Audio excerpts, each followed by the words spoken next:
All right, module 4. This is the workout split module. So I'm going to basically go over a few different ways you can do a workout split. Now, this is going to be a shorter module. It's not going to be like 2 minutes long. It's probably going to be like 30 to 45 seconds, maybe. I'm trying to make it short. This module is just going over the splits and essentially how you can manipulate the first two things I taught you. The first, the reps, the sets, as well as the training, the training cycle, right? That you're doing, basically.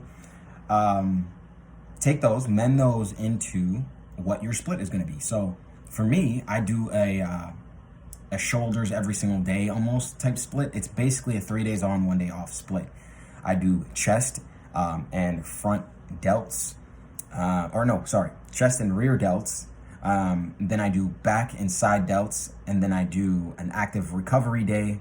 I do arms and front delts, and then I do legs, and I do forearms. That's how I normally split it up.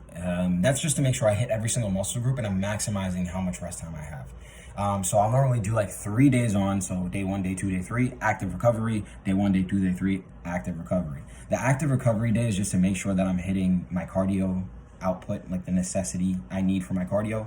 I just don't get cardio in on my training days. It's just not my preference. But I do cardio in active recovery days while I'm resting up the muscles that I need to rest. And the way that I make this split, it allows me to rest every single muscle in an adequate amount of time. So what I always recommend is stick to a 3 to 4 day split with 4 days on and 1 day off as a rest day. So think chest, back, arms, legs, rest. Chest, back, arms, legs, rest. And you can throw shoulders into arm day as well as forearms into arm day to keep it simple like that. That's to make sure while you're training, so you got chest done, back, chest is resting, arms, back and chest is resting, legs, arms, back and legs are resting, arms, back and chest is resting, right? And then on your active recovery day or your rest day, all of your muscle groups are resting. And so by the time that you hit chest again, you've rested for 5 days. That is the best possible way for you to maximize your growth potential in muscle, strength building, whatever you're trying to do. Make sure you're hitting that rest. That rest period is really, really important.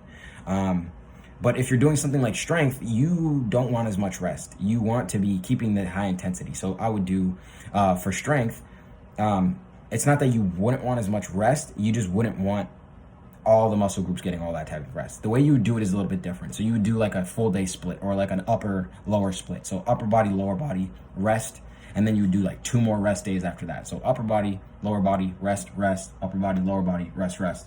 Strength requires more output rest days, just straight up rest days, not rest periods, but rest days.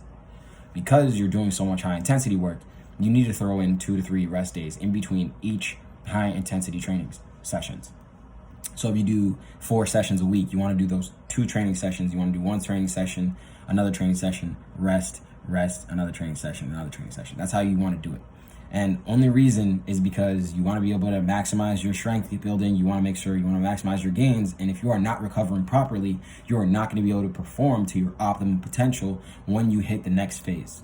Keep that in mind when you're going with anything. Just really think about that one.